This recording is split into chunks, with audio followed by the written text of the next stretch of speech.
The acrid smell of burning silk filled the autumn air at Jefferson Memorial High School.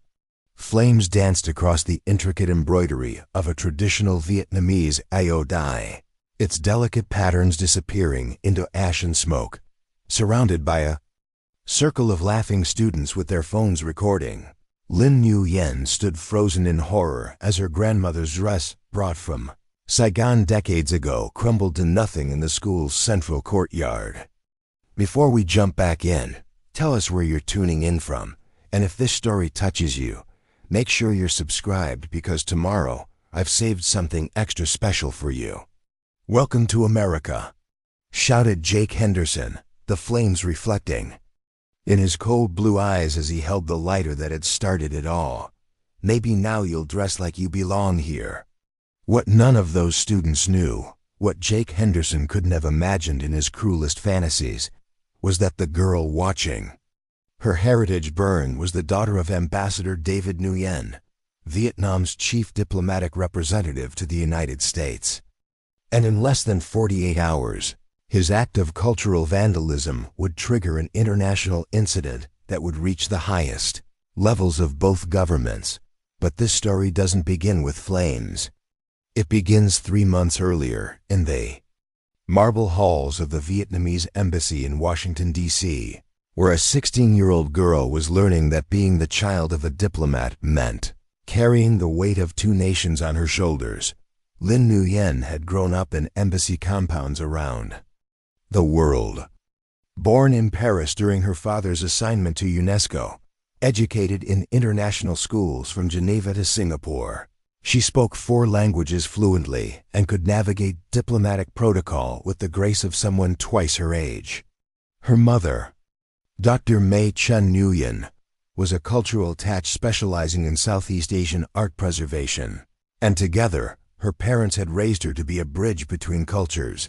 The decision to enroll Lin in a regular American high school instead of the international school in D.C. had been deliberate.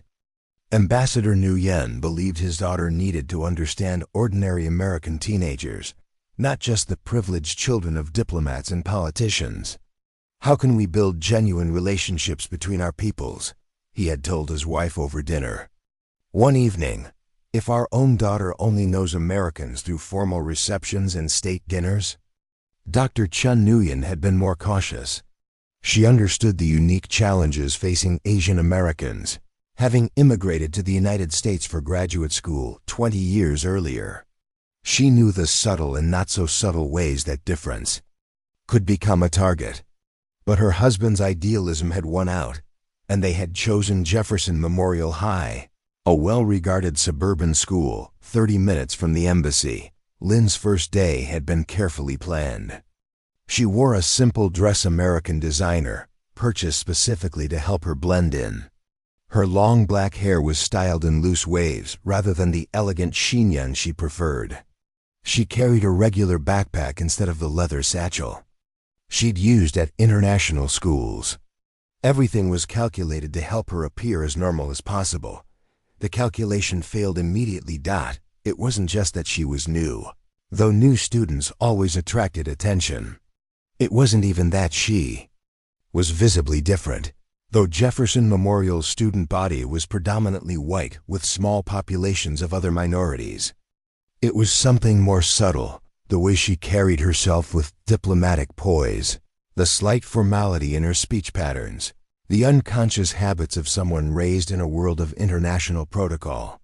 She introduced herself to her first period English class as simply Lin, omitting her father's title and her family's prominence. But teenagers have an uncanny ability to sense when someone doesn't quite fit their established social patterns, and Lin's careful attempts at normalcy only made her seem more mysterious. By lunch, whispers were already following her through the hallways. "Foreign exchange student. Probably Chinese. Did you hear her accent? Bet her parents are super strict." The speculation grew more elaborate with each retelling, and by the end of the week, she had become an object of fascination for some students and suspicion for others. Jake Henderson noticed her during third period chemistry. He sat 2 rows behind her, close enough to see the precise way she took notes, the careful attention she paid to every instruction. Jake was the kind of student who coasted on natural intelligence and family connections. His father owned the largest car dealership in the county, and his mother sat on the school board. He had never had to work for anything, including respect.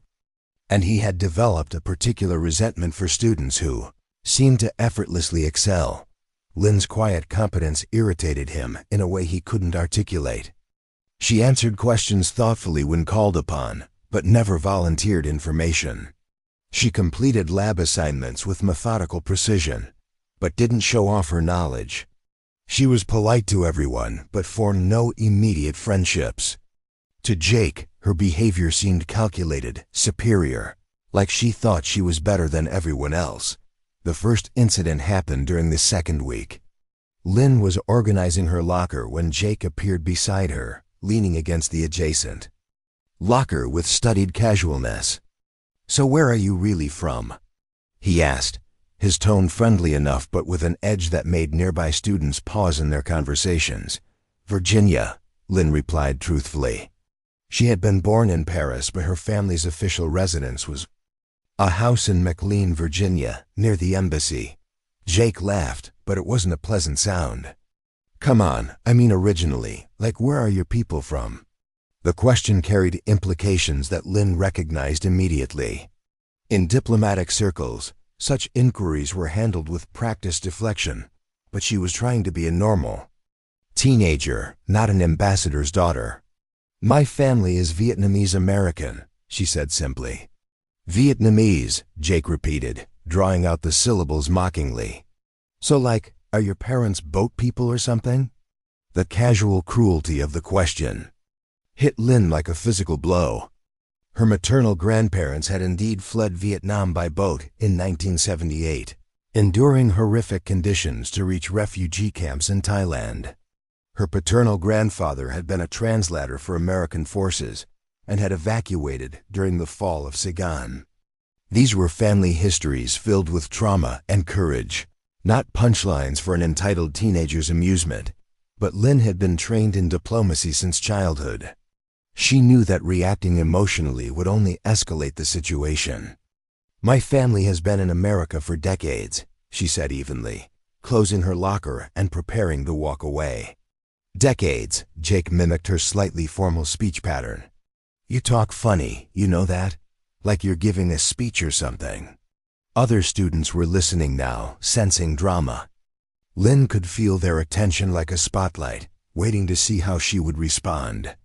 She had two choices: engage and potentially make an enemy, or walk away and potentially appear weak. In the world of international diplomacy, there was always a third option: redirect the conversation to common ground. "Chemistry test next week," she said mildly. "Mr. Peterson said it would cover 3 chapters. Are you planning to study with anyone?"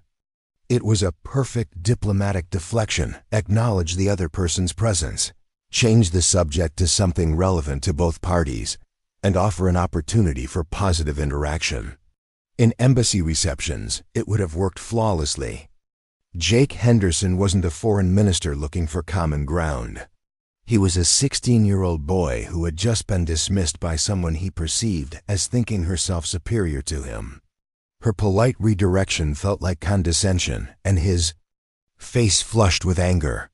"I don't need help from some refugee's kid," he said loudly enough for the entire hallway to hear. "Maybe worry about your own grades before offering to help the Americans." The hallway went silent. Students stopped moving, sensing that something significant had just happened. Lynn felt the diplomatic training of her entire lifetime warring with the normal teenage impulse to defend herself. She looked at Jake's flushed face, at the circle of students waiting for her response, at the phone cameras that were already starting to appear. For just a moment, she considered telling them exactly who she was. That her father represented 60 million Vietnamese people in diplomatic relations with the United States. That her mother advised museums and universities on cultural preservation. That she had shaken hands with senators and shared meals with Nobel Prize winners. that her family's contributions to American society were measured not in local car sales but in international cooperation and mutual understanding. Instead, she simply said, "I hope you do well on the test, Jake," and walked away. But as she moved down the hallway, she heard his voice behind her, carrying clearly in the sudden silence, "That's right, keep walking. Maybe you'll walk all the way back where you came from." That evening, Lynn sat in her family's McLean home, surrounded by the artifacts of a diplomatic life. Gifts from foreign dignitaries lined the shelves. Photographs of her parents with world leaders hung on the walls. The house itself was a testament to successful integration Vietnamese art alongside American antiques. Her mother's calligraphy brushes next to her father's Harvard law degree. She didn't tell her parents about Jake Henderson. Not yet. She had been raised to handle conflicts with grace and intelligence, and she believed she could manage one hostile classmate. But as she did her homework that night, she found herself thinking about her grandmother's stories of arriving in America with nothing but hope and determination, and wondering if some Americans would ever see her as anything more than a perpetual foreigner. In her bedroom, hanging carefully in her closet, was the die her grandmother had given her for her 16th birthday. It was a deep blue silk with silver embroidery, each thread representing hours of careful work by artisans in Ho Chi Minh City. Her grandmother had worn it to her own wedding in 1952, and it had survived war, displacement, and decades of careful preservation. "This dress carries our history," her grandmother had told her when presenting it. "Wear it with pride and remember that you are the bridge between what we were and what we are becoming." Lynn touched the silk gently, wondering if there would ever be an appropriate occasion to wear it at Jefferson Memorial High School. She wanted to honor her heritage, but she also wanted to fit in, to make friends, to be a normal teenager. The balance seemed impossible. Outside her window, the lights of Washington, D.C. glittered in the distance, a reminder of the complex world of international relations that had shaped her entire life. Somewhere in that city, her father was preparing for meetings that would affect millions of people. Somewhere in those halls of power, decisions were being made about war and peace, trade and diplomacy, the future relationships between nations. Preparing and narrating this story took us a lot of time, so if you are enjoying it, subscribe to our channel. It means a lot to us. Now back to the story. But all Lynn wanted was to survive high school without becoming an international incident. She had no way of knowing that in less than 3 months, Jake Henderson's prejudice and her own quiet dignity would collide in a way that would test both her family's diplomatic skills and the fundamental principles of respect and understanding that her parents had spent their careers defending. The first phase of what would become known in diplomatic circles as the Jefferson Memorial Incident had begun with a simple question about origins and a cruel response about belonging. But the true test was still to come, and it would reveal just how fragile the bridges between cultures could be when hatred met heritage in the unforgiving arena of teenage social dynamics. 3 weeks into the school year, Jefferson Memorial High's social ecosystem had fully absorbed Lynn Nguyen into its complex hierarchy. She occupied a unique space, neither popular nor outcast, but observed with the kind of curious distance reserved for exotic specimens. Her teachers appreciated her thoughtful participation and impeccable work. Her classmates found her polite, but impenetrable. The cultural distance became most apparent during lunch periods. While other students gathered in loud, chaotic groups, sharing gossip and inside jokes accumulated over years of shared experiences, Lynn sat with whoever happened to have an empty seat nearby. She listened more than she spoke, smiled at the right moments, and gradually learned the intricate social codes that govern teenage interaction in suburban Virginia. Madison Torres, a junior in her AP history class, made the first genuine attempt at friendship. Madison was the daughter of a State Department translator and recognized something familiar in Lynn's careful composure. During a discussion about the Vietnam War, when other students made casual references to ancient history, Madison noticed how Lynn's expression tightened almost imperceptibly. After class, Madison approached her carefully. "My mom worked in the embassy in Bangkok for 3 years," she said quietly. "She told me about the refugee resettlement programs. Your family story probably isn't ancient history at all." It was the first time anyone at Jefferson Memorial had acknowledged that Lynn's background might involve real complexity rather than simple foreignness. The conversation that followed was brief but significant. Two girls finding common ground in their understanding that American foreign policy had personal consequences for real families. Madison became Lynn's unofficial cultural interpreter, explaining the unwritten rules that governed everything from cafeteria seating to weekend social events. She warned Lynn about which teachers were approachable and which administrators were worth avoiding. Most importantly, she identified the students who wielded real social power and those who merely thought they did. Jake Henderson fell squarely into the latter category, though he didn't realize it. His father's wealth and his mother's school board position gave him influence, but not the effortless charisma that created true teenage royalty. That distinction belonged to students like Riley Morrison, the student body president whose genuine kindness made her universally liked, or Marcus Thompson, whose athletic ability and academic success commanded respect without demanding it. Jake's power was more brittle, dependent on maintaining his position through exclusion and intimidation rather than inclusion and inspiration. He surrounded himself with followers who enjoyed his access to parties and privileges, but secretly resented his casual cruelty. Brett Williams laughed at Jake's jokes because Jake's father employed Brett's mother as a secretary. Ashley Chun ignored Jake's casual racism because her family's restaurant depended on his father's business referrals. This toxic dynamic became clear during the third week of school, when Mrs. Patterson announced the annual International Heritage Day presentation. Each student would research and present about a country's culture, with extra credit given to those who incorporated personal family history. The assignment excited Lynn in a way that surprised her. For weeks, she had been carefully minimizing her cultural identity, trying to blend into the American teenage landscape.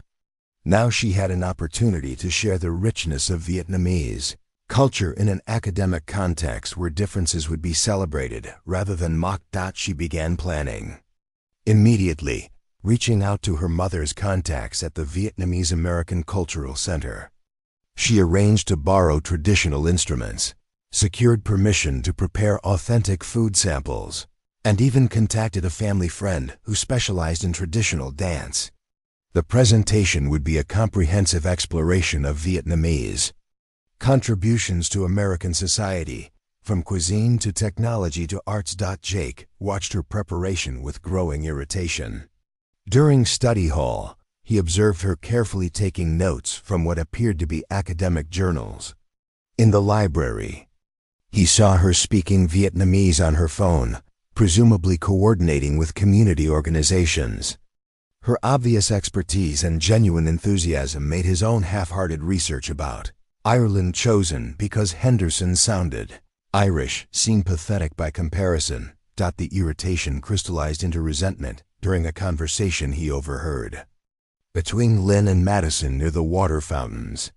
They were discussing the complexity of Vietnamese immigration patterns, and Lynn was explaining the difference between various waves of refugees and immigrants.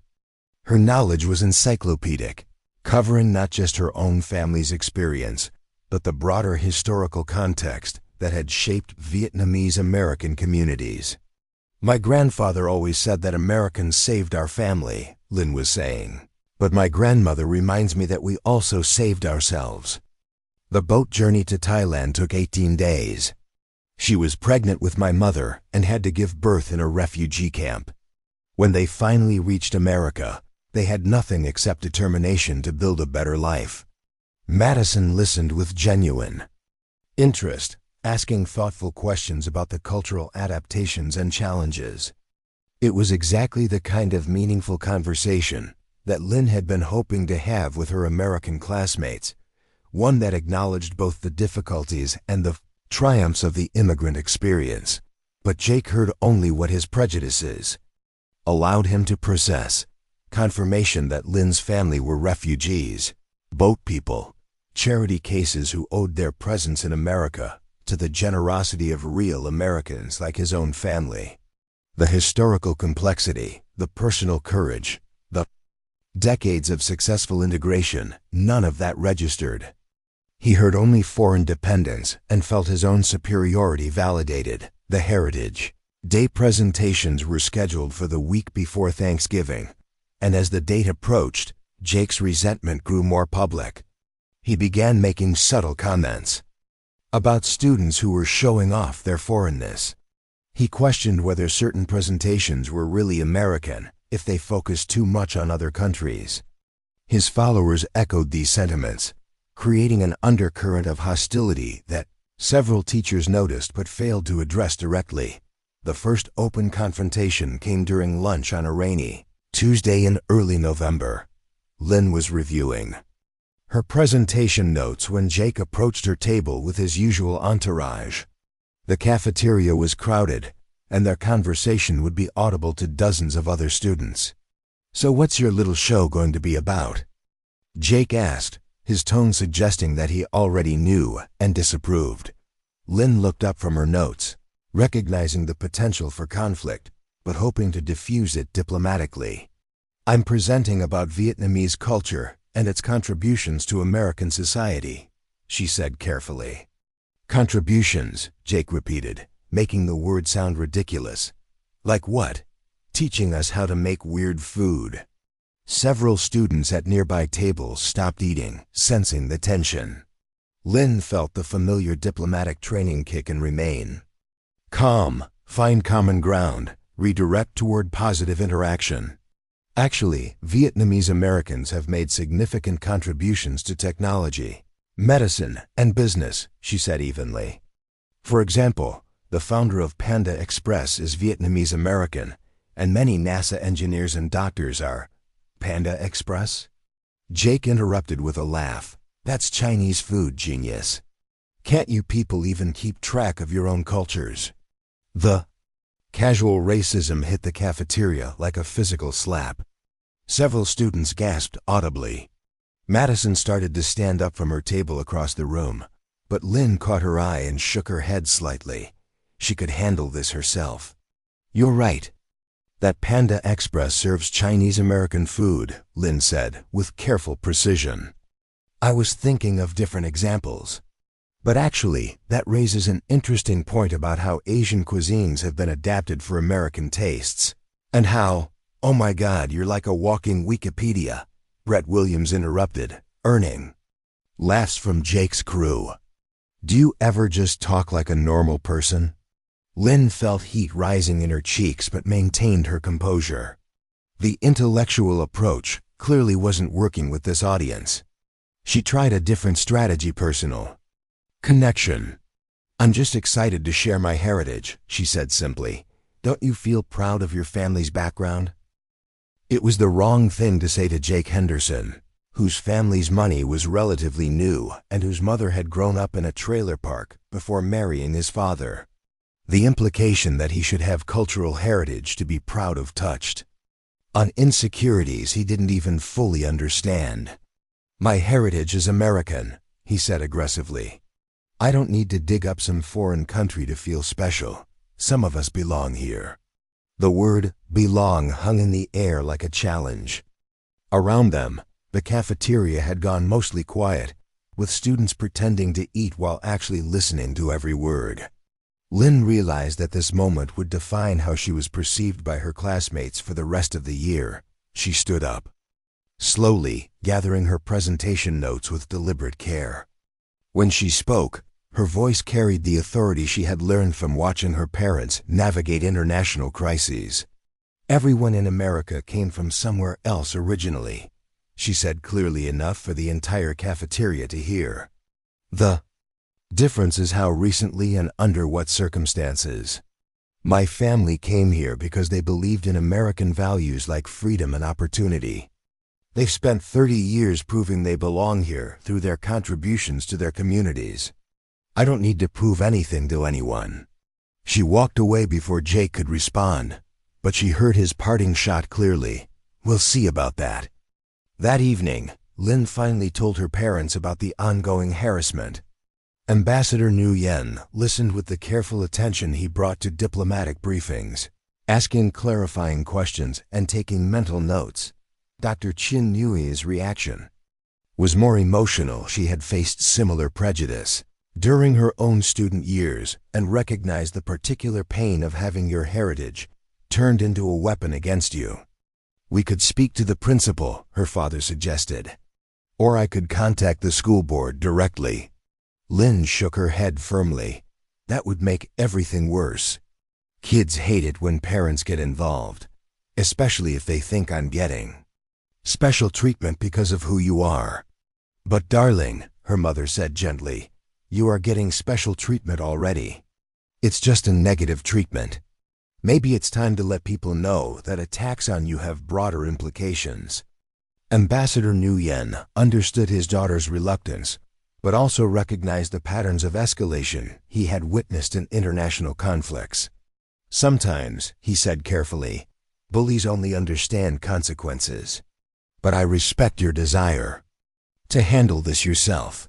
Just remember that you don't have to face everything alone." As Lynn prepared for bed that night, she made a decision that would prove fateful. She would proceed with her Heritage Day presentation exactly as planned. She would wear the ao dye her grandmother had given her, the blue silk dress with silver embroidery that represented generations of Vietnamese craftsmanship and cultural pride. She would present her heritage with dignity and knowledge, regardless of Jake Henderson's hostility. She had no way of knowing that Jake was making his own plans, or that her decision to embrace her cultural identity publicly would provide him with the opportunity he had been waiting for.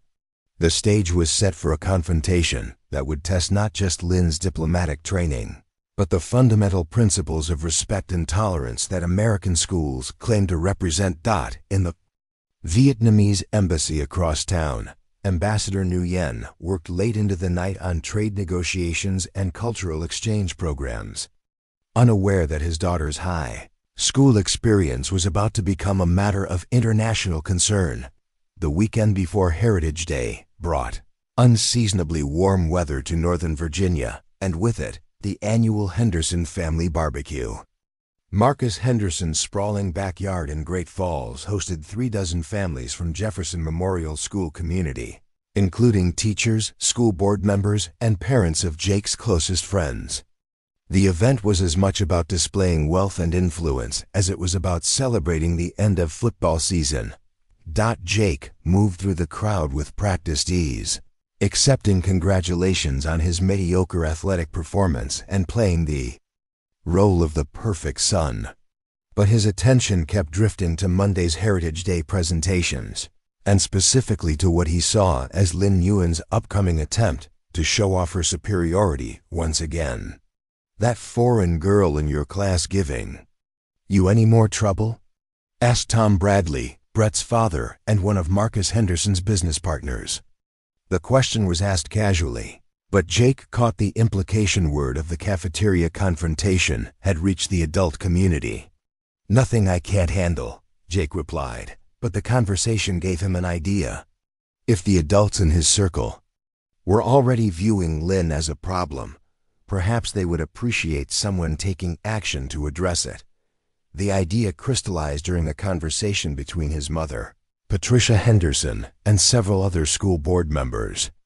They were discussing the Heritage Day event with barely concealed anxiety, expressing concerns about appropriate cultural representation and whether certain presentations might be too political for a school setting. "We need to be careful that these children understand they're Americans first," Patricia said, her wine glass emphasizing her points. "I'm all for celebrating diversity, but not at the expense of patriotic values." School board member Dorothy Walsh nodded vigorously. "Exactly. Some of these immigrant families seem to think Heritage Day is an opportunity to promote foreign allegiances rather than American integration. Jake absorbed every word, recognizing validation for his own prejudices dressed up in the language of civic responsibility. These respected adults were essentially giving him permission to view Lynn's cultural pride as un-American, her academic excellence as showing off, her dignity as arrogance. Monday morning arrived gray and cold, with the first serious frost of the season covering the school parking lot. Heritage Day presentations would take place throughout the day, with each class period featuring different students sharing their cultural research. Lynn was scheduled for the 6th period, the slot just before dismissal when energy typically flagged, but attention might be heightened by the proximity to freedom. She arrived at school carrying a garment bag containing her grandmother's outrage, along with carefully prepared visual aids and cultural artifacts borrowed from the Vietnamese American Cultural Center. Her presentation would cover Vietnamese history, immigration patterns, cultural contributions, and contemporary Vietnamese American achievements. She had practiced it dozens of times, refining both the content and her delivery. The early presentations set a mixed tone for the day. Riley Morrison's exploration of Irish immigration was well-researched and engaging, earning genuine applause from classmates. Marcus Thompson's presentation about Ethiopian culture included traditional coffee preparation that filled the classroom with rich aromas and brought authentic enthusiasm from students who had never experienced such sensory learning. But other presentations revealed the fault lines in Jefferson Memorial's approach to diversity. When sophomore Amy Kowalski discussed Polish contributions to American industry, several students made jokes about pierogi and vodka. Junior David Kim's exploration of Korean technology innovations was interrupted by whispered comments about Asian math nerds and gaming stereotypes.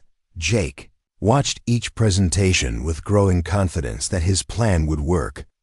The other students weren't particularly interested in learning about foreign cultures. They were going through the motions for a grade. Most presentations received polite but distracted attention. Only when someone made a mistake or said something unintentionally funny did the audience truly engage. During lunch, Jake gathered his core supporters in the school's central courtyard, an outdoor space surrounded by classroom windows where students often ate when weather permitted. The location was strategic, visible from multiple classrooms, but far enough from teacher supervision to allow private conversation. "So who's excited for the Wikipedia girls presentation?" Jake asked, using the nickname he had coined for Lynn. After the cafeteria confrontation, "I heard she's wearing some kind of costume," Ashley Chun said nervously. Ashley's discomfort with Jake's racism was growing, but her family's economic dependence on his father kept her silent. "Like a traditional dress or something." "Of course she is," Brett Williams laughed. "Probably wants to show us all how special and different she is." Jake's plan had been forming gradually over the weekend, but now it crystallized into specific action. "Maybe it's time someone showed her that this isn't Vietnam," he said quietly. "Maybe it's time she learned what happens when you refuse to respect American values." The other students looked at him uncertainty. They were accustomed to Jake's verbal cruelty, his casual racism and social intimidation. But something in his tone suggested escalation beyond their comfort level. "What are you talking about?" Ashley asked, though part of her already suspected. "Nothing serious," Jake said with a smile that didn't reach his eyes. "Just a little reminder about which country she's living in now." The 5th period bell rang before anyone could ask for clarification, but the seeds of conspiracy had been planted. Jake spent the next hour in calculus, barely paying attention to derivative calculations while refining his strategy.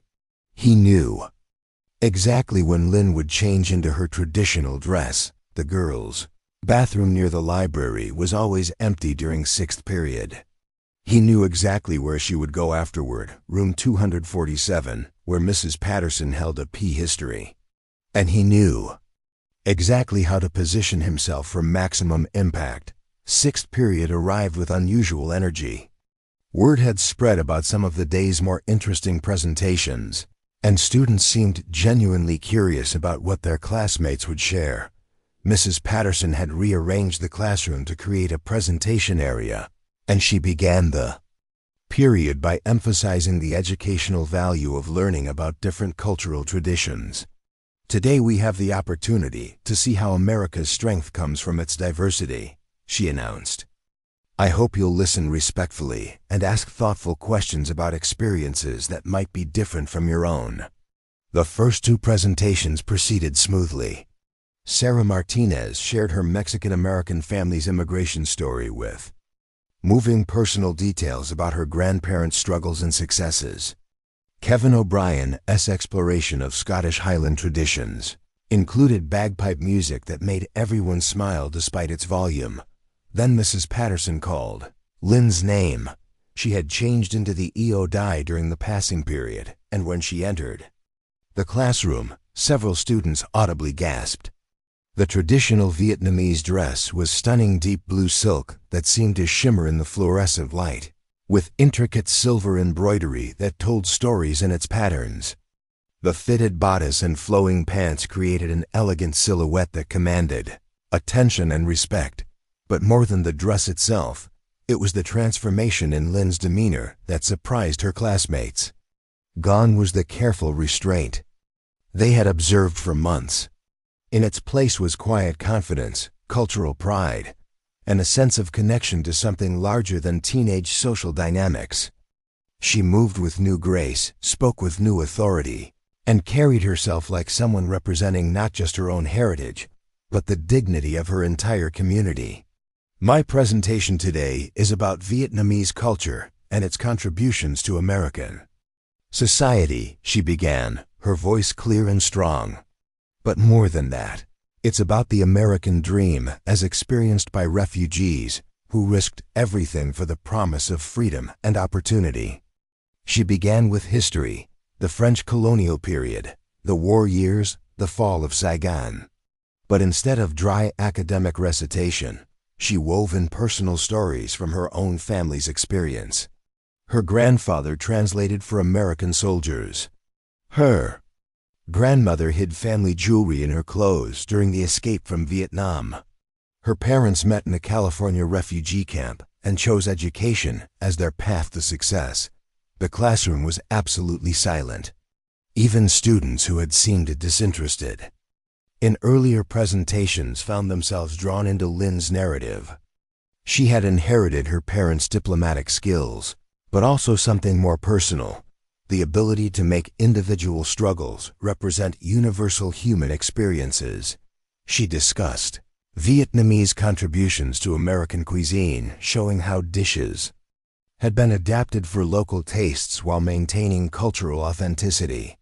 She talked about Vietnamese American achievements in technology, medicine, and business.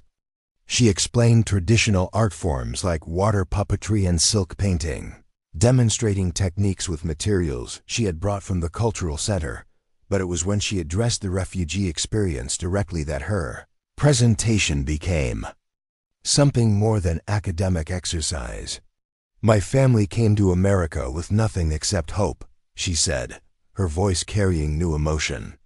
They were grateful for the opportunity to rebuild their lives, but they never forgot where they came from.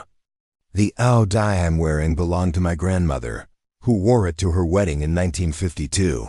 It survived war, displacement, and 30 years in America because she understood that preserving our culture doesn't mean rejecting American values. It means adding our heritage to the American story. Several students were visibly moved. Madison Torres wiped away tears.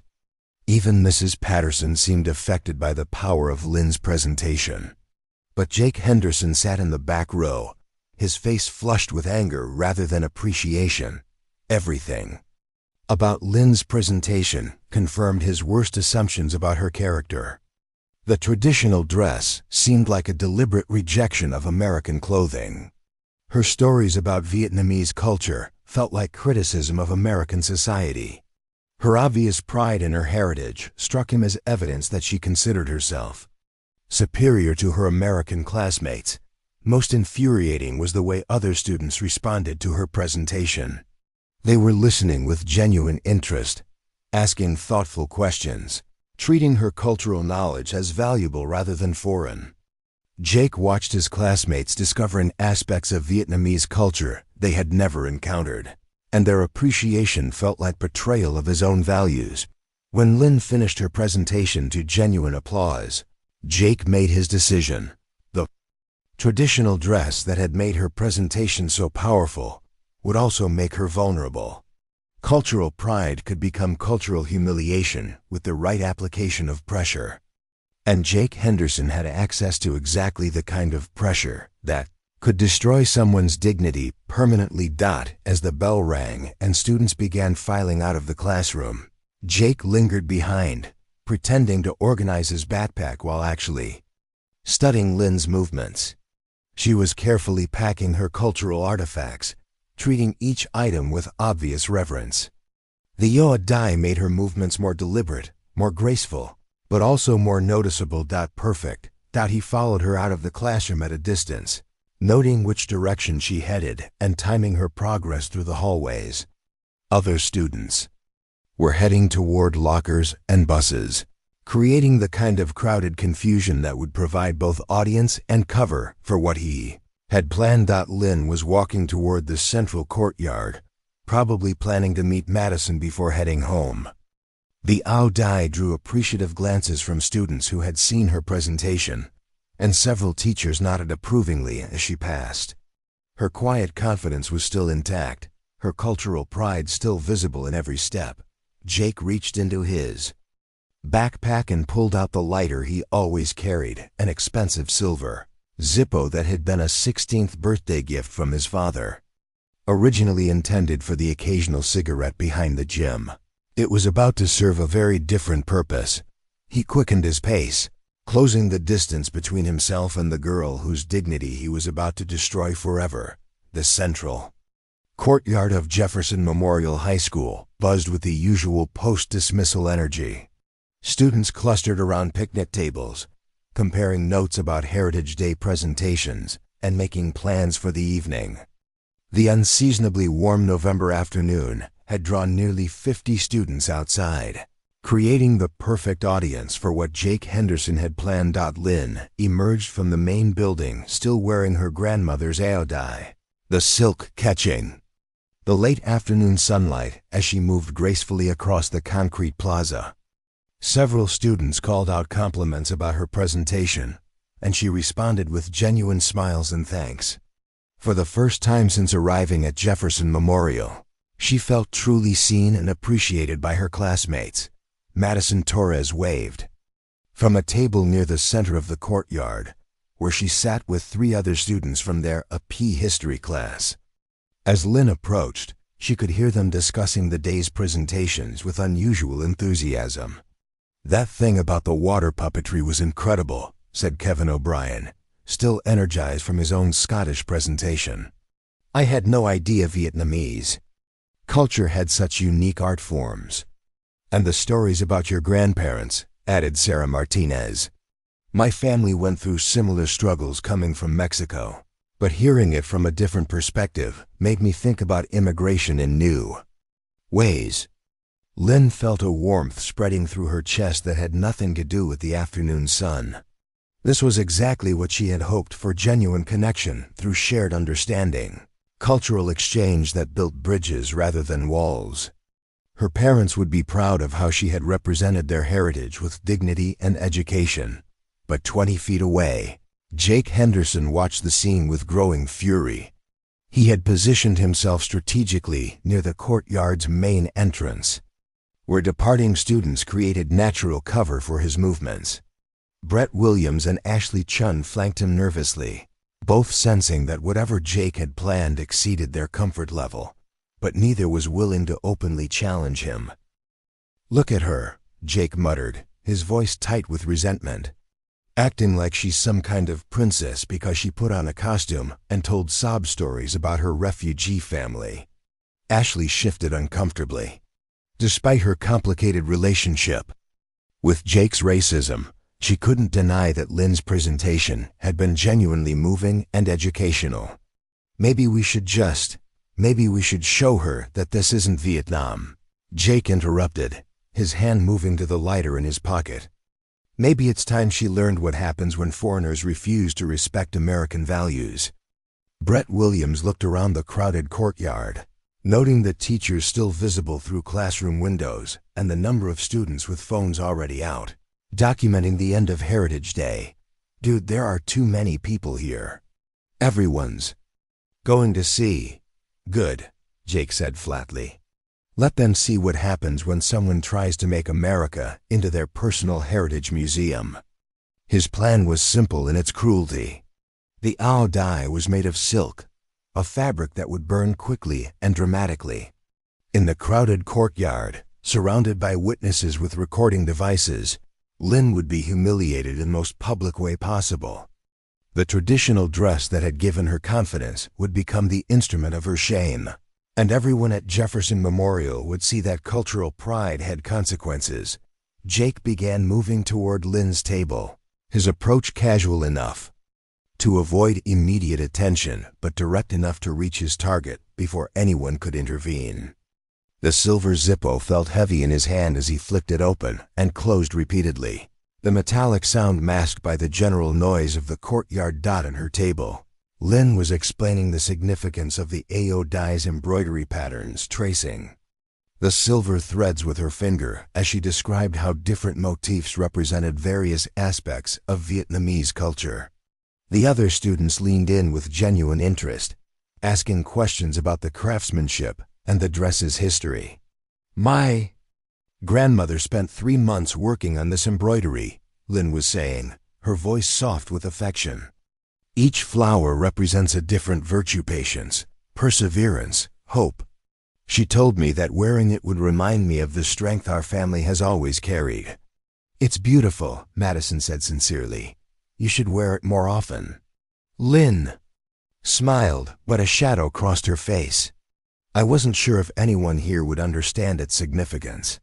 Sometimes it's easier to just blend in. You shouldn't have to hide who you are, Kevin said firmly. America's supposed to be about celebrating differences, not erasing them. The conversation represented everything that Jake Henderson found threatening about Lynn's presence at Jefferson Memorial. Her cultural knowledge made other students question their own assumptions. Her dignity challenged their casual prejudices. Her success suggested that foreignness wasn't incompatible with American achievement.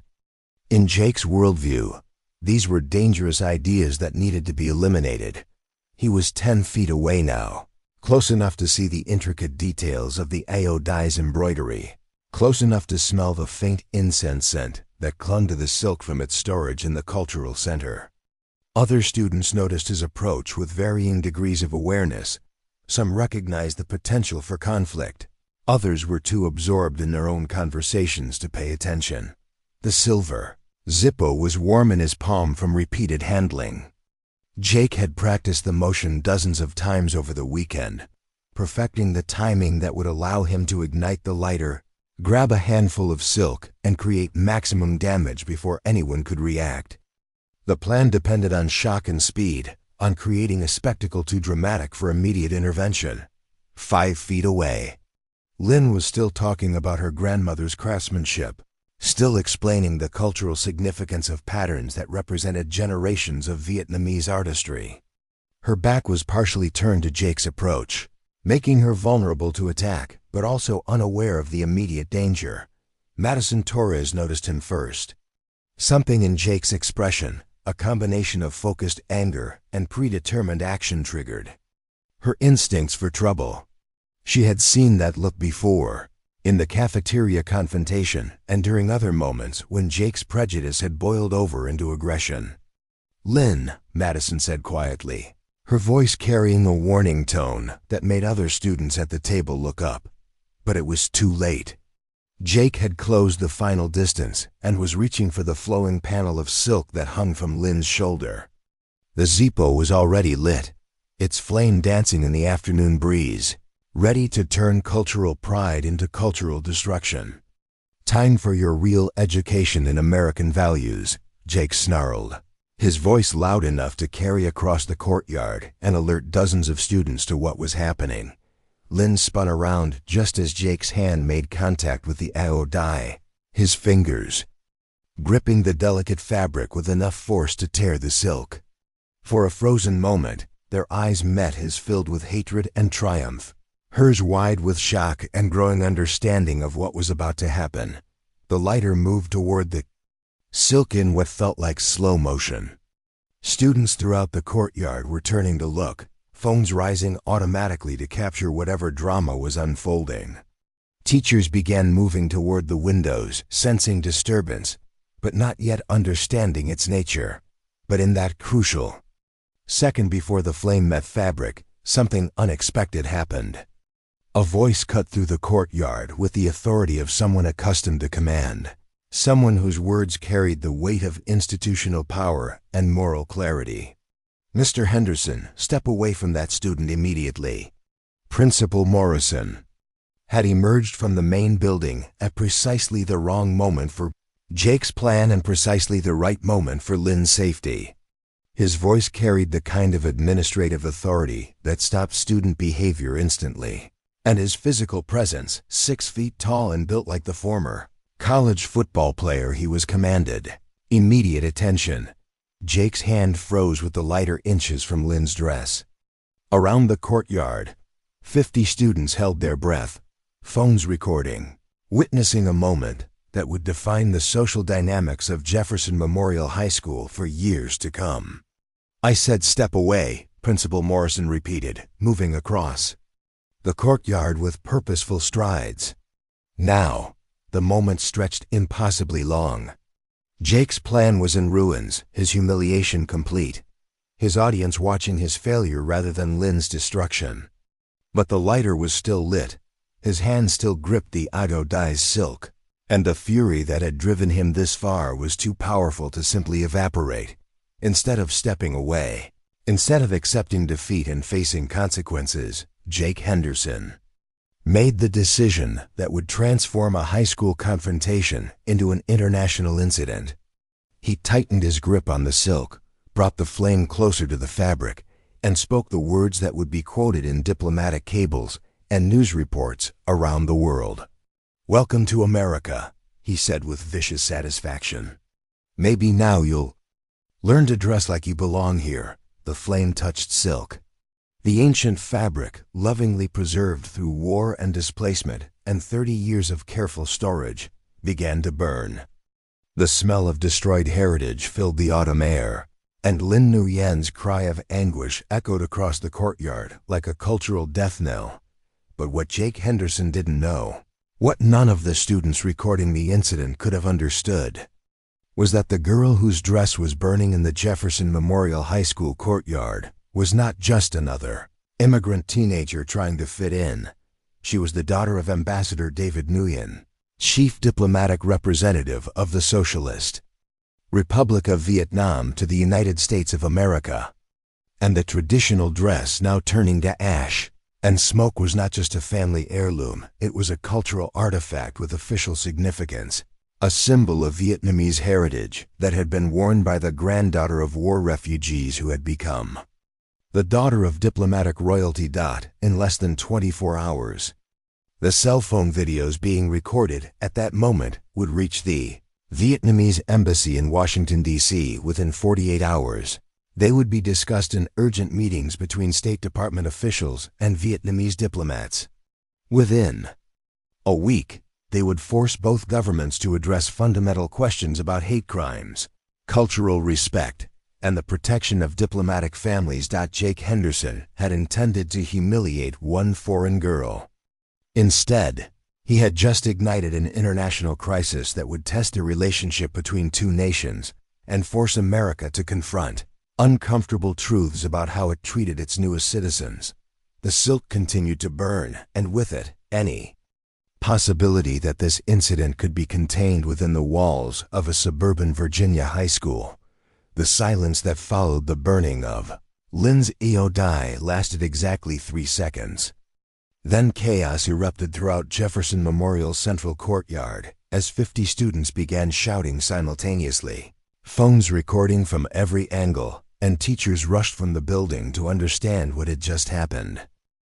Principal Morrison reached the scene first, his face cycling through confusion, shock, and mounting anger as he took in the smoldering remains of silk fabric scattered across the concrete.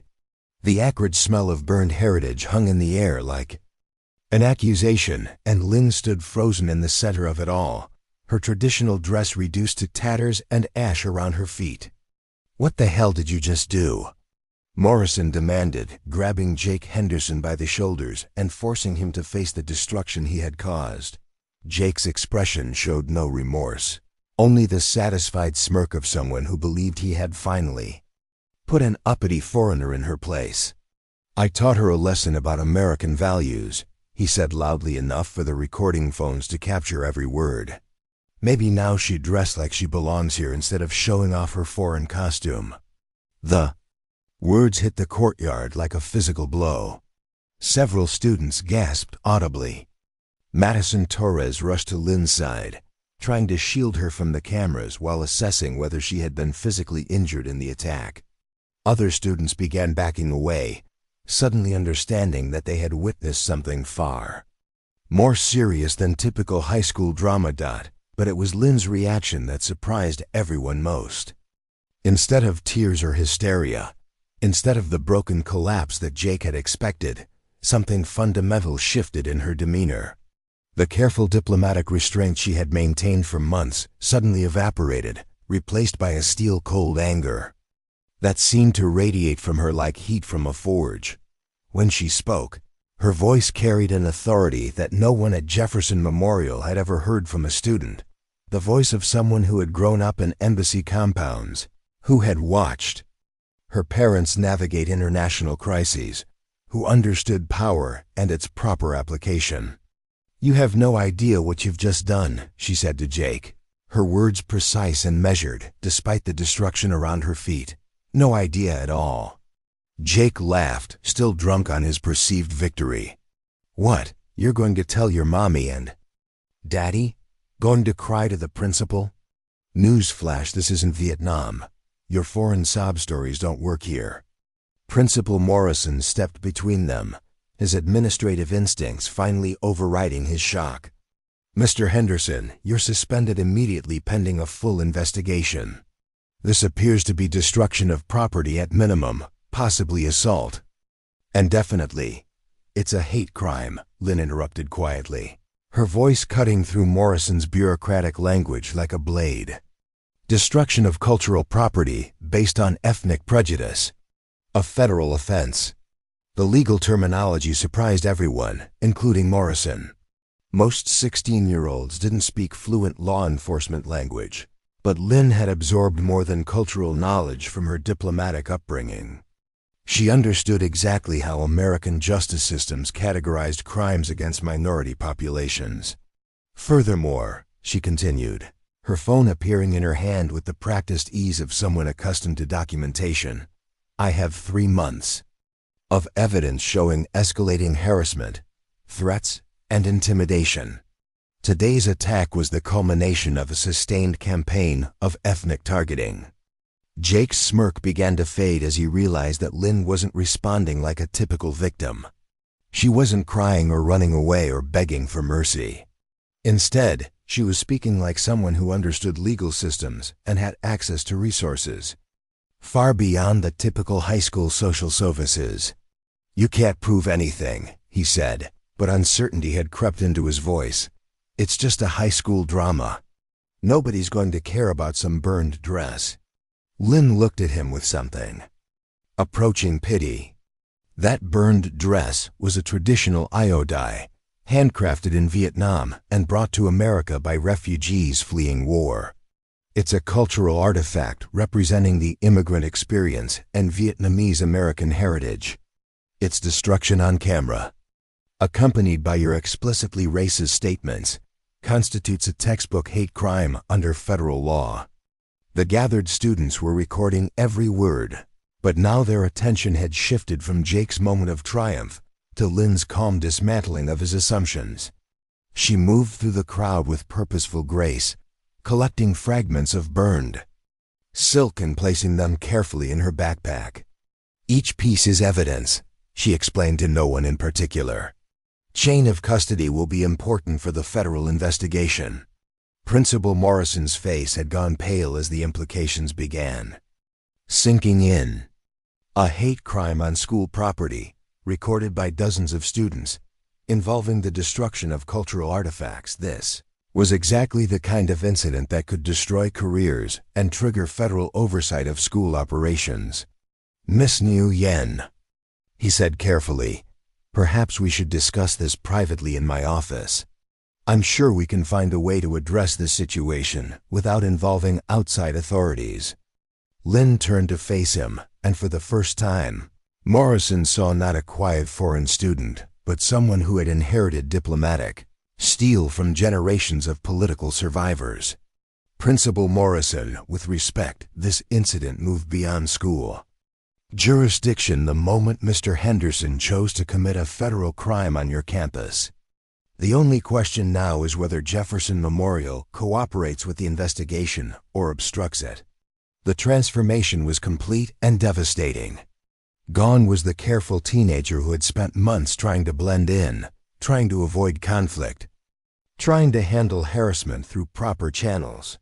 In her place stood someone who understood power structures and wasn't afraid to use them.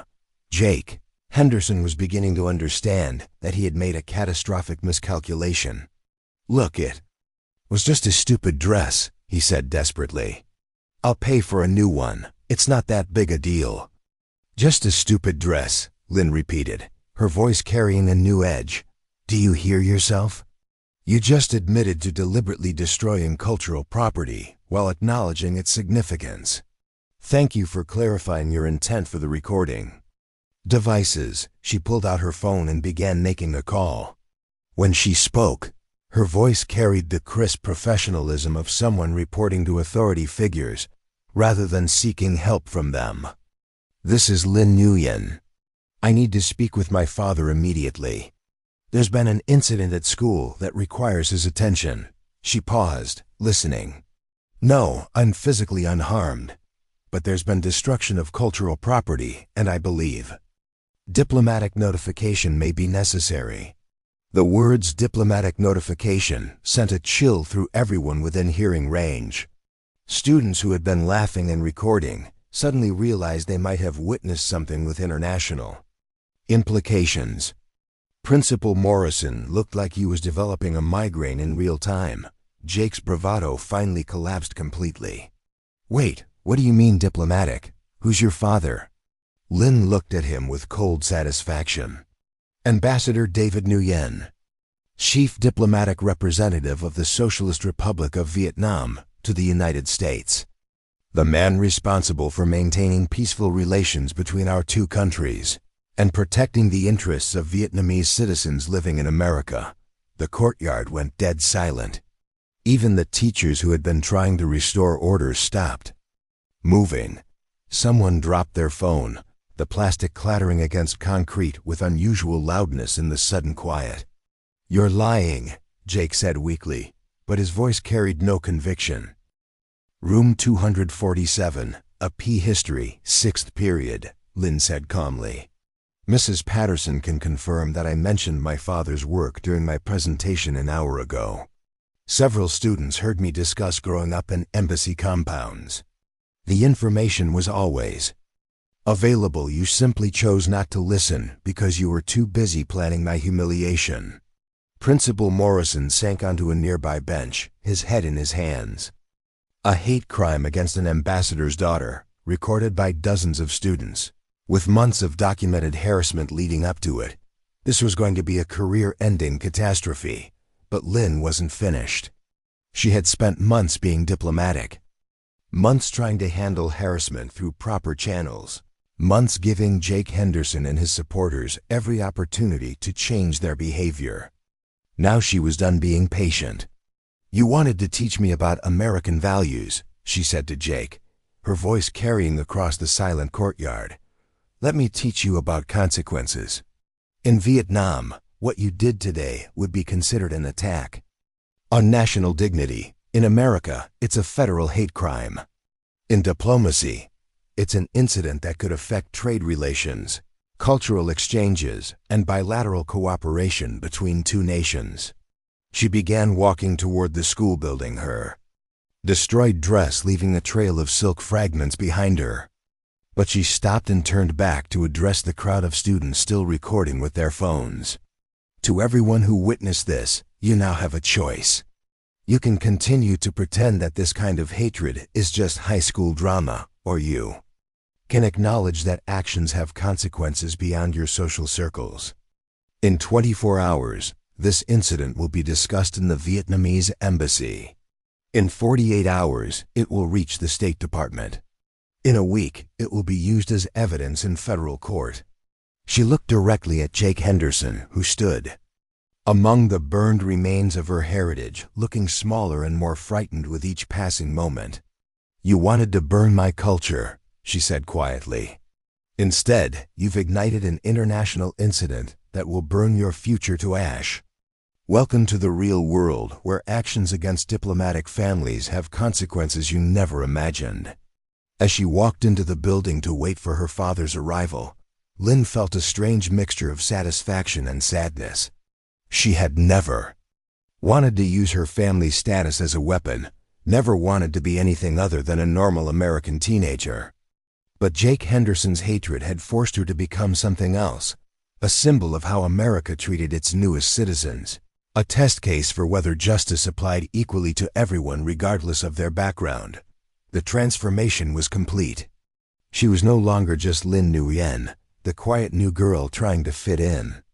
She was now the catalyst for a diplomatic crisis that would force two nations to confront uncomfortable truths about respect, tolerance, and the protection of cultural minorities.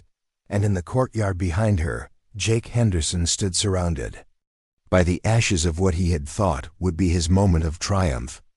Slowly realizing that he had just destroyed his own future, along with a piece of silk from Vietnam. Ambassador David Nguyen arrived at Jefferson Memorial High School 43 minutes after his daughter's phone call, traveling in the official black sedan that carried diplomatic license plates and the small Vietnamese flag that marked it as an embassy vehicle.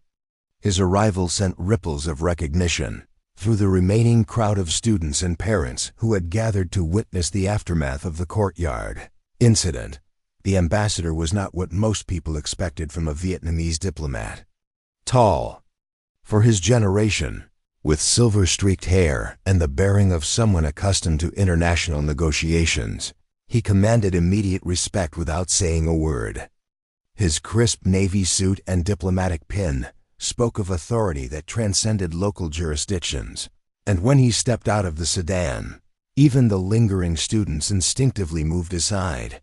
Principal Morrison met him at the main entrance, flanked by two school board members who had been hastily summoned when the full implications of the incident became clear. Their faces showed the strain of adults who realized they were completely out of their depth in handling an international crisis that had erupted in their suburban school. "Ambassador Nguyen," Morrison began nervously, "I want to assure you that we take this incident extremely seriously and are prepared to implement immediate disciplinary measures." "Where is my daughter?" The ambassador interrupted, his accent barely detectable after decades of diplomatic English, but his tone carrying unmistakable authority. "She's in my office, sir. She's unharmed, but understandably upset about the destruction of her dress. If we could discuss this privately." "There will be nothing private about this discussion," Ambassador Nguyen said firmly. "This incident was recorded by dozens of students and has already been reported to my embassy security office. The Vietnamese consulate in Houston, the FBI's Civil Rights Division, and the State Department's Diplomatic Security Service have all been notified." Principal Morrison's face went ashen. The scope of agencies involved indicated that this had already moved far beyond school disciplinary procedures into the realm of federal law enforcement and international relations. Inside the building, Lynn sat in the principal's office surrounded by the evidence she had methodically collected: fragments of burned silk in labeled plastic bags, screenshots of threatening messages, printed emails documenting months of harassment. She had spent the past hour organizing her documentation with the precision of someone who understood that cases were won or lost on the quality of evidence presented. When her father entered the office, she stood with the formal respect she had been taught since childhood, but he immediately crossed to embrace her, momentarily setting aside diplomatic protocol for parental concern. "Are you hurt?" he asked in Vietnamese, his hands checking for injuries with the automatic care of a parent. "Only my pride," she replied in the same language, "and our heritage." Ambassador Nguyen examined the burned remnants of the Ao Dai with the careful attention he brought to examining damaged cultural artifacts in his official capacity. His expression grew darker as he assessed the deliberate nature of the destruction and the cultural significance of what had been lost. "Your grandmother's dress," he said quietly. "The one she wore to flee Saigon. The one she saved through refugee camps and 30 years in America," Lin confirmed. "He burned it while calling it a foreign costume and telling me to dress like I belong here." The ambassador's transformation was subtle, but unmistakable. His diplomatic composure remained intact, but something fundamental hardened in his demeanor: the shift from concerned parent to official representative of a sovereign nation whose citizens had been attacked on American soil. When Principal Morrison and the school board members entered the office, they found themselves facing not just an angry parent, but a diplomatic professional who understood exactly how to escalate international incidents when circumstances warranted. "Gentlemen," Ambassador Nguyen began, his voice carrying the formal tone he used in official negotiations, "I want to be clear about the gravity of what has occurred today. This was not merely a high school altercation or an incident of teenage bullying. This was a targeted attack on Vietnamese cultural heritage, accompanied by explicit ethnic slurs and threats, committed against the daughter of a diplomatic representative." School board member Dorothy Walsh attempted to minimize the situation. "Ambassador, while we certainly don't condone Mr. Henderson's behavior, teenagers often act impulsively without fully understanding." "Mrs. Walsh," the ambassador interrupted, consulting notes that his assistant had clearly provided about the local officials, "my daughter has documented 3 months of escalating harassment, including vandalism, threats, and systematic intimidation. Today's attack was not impulsive. It was the culmination of a sustained campaign of ethnic persecution that your administration failed to address despite multiple opportunities for intervention." He opened a folder and began reading from official documents. Under the Vienna Convention on Diplomatic Relations, to which the United States is a signatory, attacks on diplomatic family members constitute serious breaches of international law.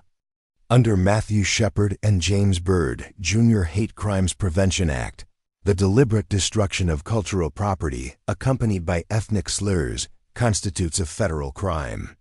Under Title VI of the Civil Rights Act, schools that fail to address ethnic harassment risk losing federal funding. The legal citations fell on the room like hammer blows. Principal Morrison realized that they were no longer dealing with a school disciplinary issue, but with a complex intersection of federal law, international relations, and civil rights violations. "What are you seeking, Ambassador?" Morrison asked. "Carefully, justice," Ambassador Nguyen replied simply. "Full prosecution of Mr. Henderson under federal hate crime statutes. A comprehensive investigation of this school's handling of ethnic harassment. Implementation of mandatory cultural sensitivity training for all staff and students. And formal acknowledgement that attacks on cultural heritage will not be tolerated in American educational institutions." Over the next 3 hours, Jefferson Memorial High School became the center of a federal investigation that would reshape how similar incidents were handled across the country. Students were interviewed systematically. Phone videos were collected. As evidence, the burned remains of the outrage were photographed and catalogued by FBI technicians who treated them as carefully as they would treat evidence in a terrorism case. Jake Henderson was arrested at his family's home and charged with destruction of property, ethnic intimidation, and federal hate crimes violations. His parents' attempts to use their local influence proved worthless against federal prosecutors who answered to Washington rather than suburban school boards. But the investigation revealed something more troubling than one teenager's racism. It uncovered a pattern of institutional indifference to ethnic harassment that had allowed multiple students to suffer in silence. Sarah Chun, whose family restaurant had been vandalized with anti-Asian graffiti, came forward with her own documentation. David Kim described systematic exclusion from academic opportunities, despite superior performance. Maria Santos detailed threats she had received for speaking Spanish with her family during school events. The federal investigation expanded beyond Jake Henderson to examine Jefferson Memorial's entire approach to handling ethnic diversity and cultural inclusion. What had begun as one girl's experience with harassment became a comprehensive examination of how American schools protected or failed to protect their minority students. Ambassador Nguyen used his diplomatic platform to ensure that the incident received international attention. Vietnamese media covered the story extensively, contrasting the attack on cultural heritage with America's stated values of diversity and inclusion. Other diplomatic missions began reviewing their own children's experiences in American schools, leading to uncomfortable conversations between the State Department and multiple foreign governments. The political implications reached the highest levels of government. The Secretary of State personally called Ambassador Nguyen to express regret about the incident and assure him that American justice would be applied fully and fairly. Congressional representatives from Virginia issued statements condemning ethnic harassment and calling for stronger federal oversight of school civil rights compliance. Within a week, Jake Henderson's name had become synonymous with the kind of hatred that America claimed to reject. College recruiters withdrew scholarship offers. His family's business faced boycotts from Asian American communities and their allies. The social media videos of him burning Lynn's dress went viral with condemnation rather than support, making him a symbol of everything wrong with American attitudes toward immigrants and cultural diversity. But perhaps most significantly, Lynn's dignified response to the attack had transformed her from victim to symbol. Her calm recitation of legal rights, her systematic documentation of harassment, her refusal to be intimidated by hatred, all of it had been captured on video and shared millions of times across social media platforms. She became the face of a new generation of immigrant children who understood both their rights and their power, who refused to accept discrimination as the price of American acceptance, who demanded that the country live up to its stated ideals of equality and justice. Transformation was complete. What had begun as a hate crime against one girl had become a national conversation about how America treated its newest citizens, a federal investigation that would change school policies across the country, and a diplomatic incident that would strengthen rather than strain the relationship between two nations united in their commitment to justice and human dignity. Jake Henderson had intended to humiliate a foreign girl who thought too highly of herself. Instead, he had created an international symbol of courage, dignity, and the power of standing up to hatred with grace and determination. 6 months after the burning of her grandmother's outrage, Lin Nguyen stood before the United Nations Human Rights Council in Geneva, addressing delegates from 193 nations about the intersection of cultural preservation and civil rights protection. The 16-year-old who had once tried desperately to blend into suburban Virginia high school life now spoke with the authority of someone whose personal experience had become a catalyst for international policy change. Cultural heritage is not a costume to be mocked or burned, she said. her voice carrying clearly through the assembly hall's translation systems. It is the living connection between past and future, the bridge that allows immigrant communities to honor their origins while embracing their new homes. When we attack someone's cultural identity, we attack their fundamental human dignity.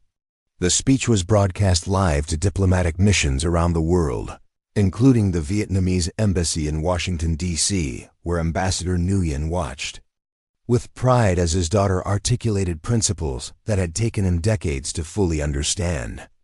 The transformation from harassment victim to international advocate had been remarkable, but not entirely surprising to those who knew her diplomatic heritage. In the months following the Jefferson Memorial incident, Lynn had become an unlikely celebrity in civil rights circles. Her systematic documentation of harassment, her calm response to crisis, and her refusal to be silenced by intimidation had made her a powerful voice for immigrant students facing similar challenges. Speaking invitations arrived from universities, civil rights organizations, and diplomatic conferences around the world, but the real changes were happening at ground level, in schools and communities across America, where the Jefferson Memorial Protocols had been implemented.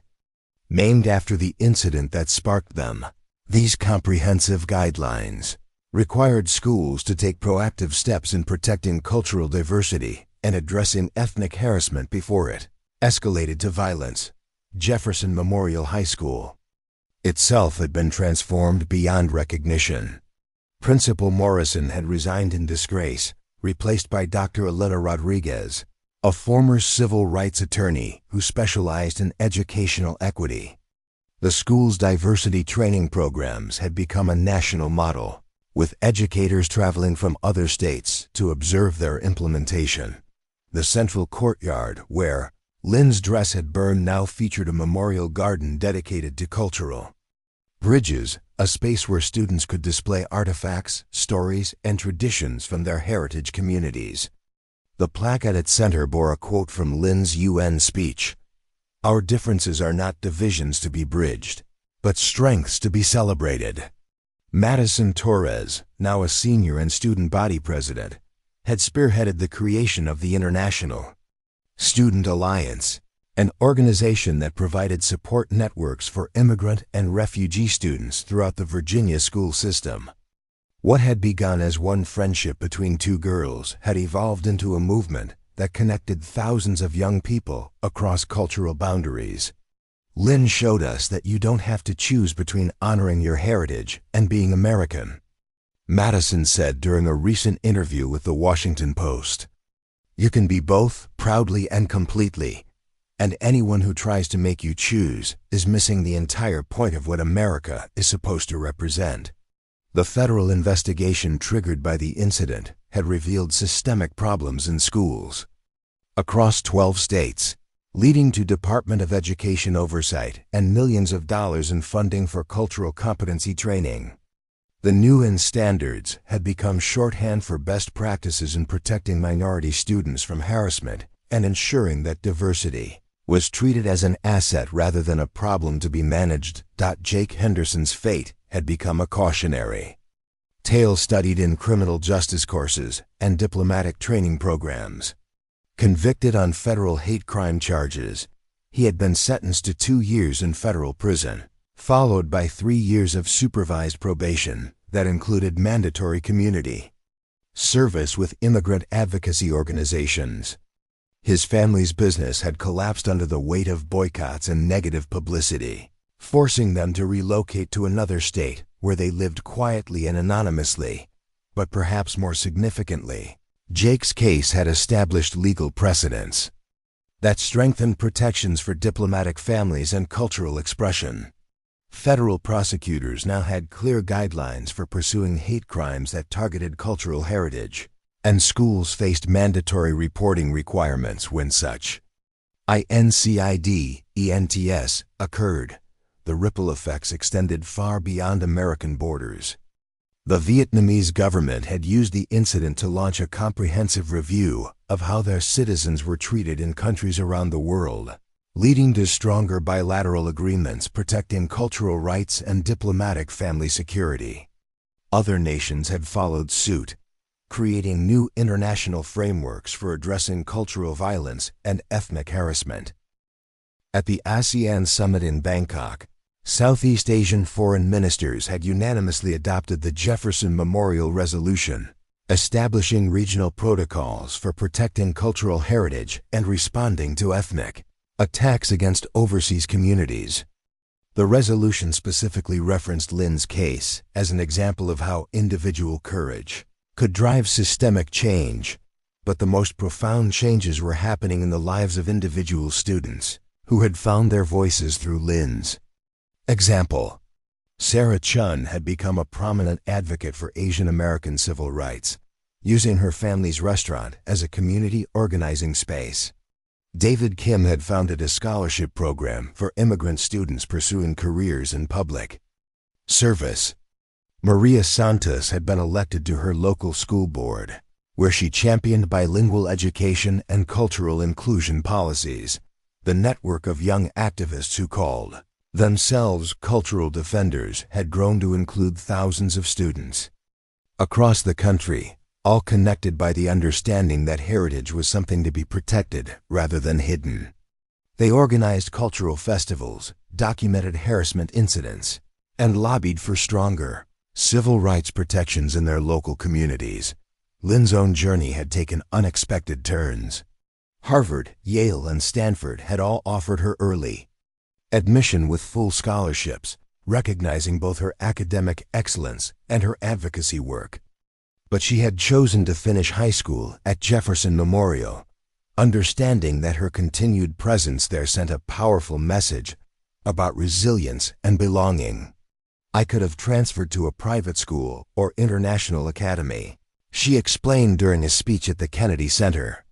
"But running away wouldn't have changed anything for the students who came after me. Sometimes you have to stay and fight to make the place better for everyone." Her relationship with her grandmother had deepened through their shared loss of the outrage. Rather than mourning what was destroyed, they had worked together to create something new, a documentation project that recorded the stories behind traditional garments worn by Vietnamese American families across the country. The Smithsonian had acquired the collection, ensuring that these cultural narratives would be preserved for future generations. "That dress carried our family's history for 70 years, her grandmother had said during the project's launch ceremony.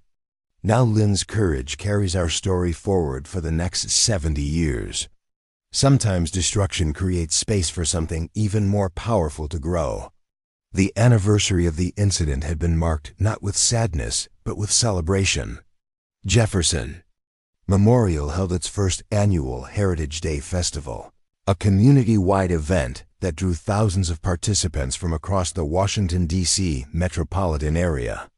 Families shared food, stories, and traditions in the same courtyard where hatred had once tried to destroy cultural pride. Ambassador Nguyen had spoken at the festival, but his remarks focused not on his daughter's ordeal, but on America's capacity for growth and self-correction. "This incident tested our two nations' commitment to justice and human dignity," he said. "The response proved that both America and Vietnam are stronger when we stand together against hatred and for the protection of all our citizens." Lin's closing address at the festival had brought the crowd to its feet with its vision of an America where cultural diversity was not just tolerated, but celebrated as essential to national strength. But it was her final words that would be remembered long after the applause faded. "My grandmother's dress was destroyed by someone who thought burning silk could erase our heritage. He was wrong. You cannot burn culture. You cannot destroy dignity. You cannot intimidate people into abandoning who they are. All you can do is reveal your own smallness and fear." She paused, looking out at the crowd of faces that represented dozens of nations and cultures, united in their commitment to building a better future. "Today we plant seeds that will grow into tomorrow's justice. Today we choose courage over comfort, inclusion over isolation, hope over hatred, And tomorrow, when someone else tries to burn what makes us beautiful, they will find that we have built something too strong to destroy and too important to surrender. As the sun set over Jefferson Memorial High School, casting long shadows across the memorial garden where flowers from 6 continents bloomed together, Lin Nguyen stood surrounded by friends whose families had come from every corner of the world.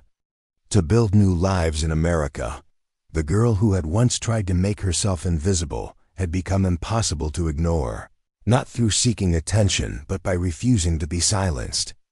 Her grandmother's outrage was gone, but its legacy lived on in every student who now understood that their heritage was something to be proud of, something worth defending, something that made America stronger rather than weaker. The diplomatic crisis that began with a burning dress had ended with a stronger democracy, better laws, and millions of young people who understood that standing up for justice was not just their right, but their responsibility. Sometimes the most important battles are fought not by diplomats or generals, but by teenagers who refuse to accept that hatred should define their future. And sometimes, from the ashes of destruction, something beautiful and unbreakable rises to change the world. Up next, you've got 2 more standout stories right on your screen. If this one hits the mark, you won't want to pass these up. Just click and check them out. And don't forget to subscribe and turn on the notification bell so you don't miss any upload from us.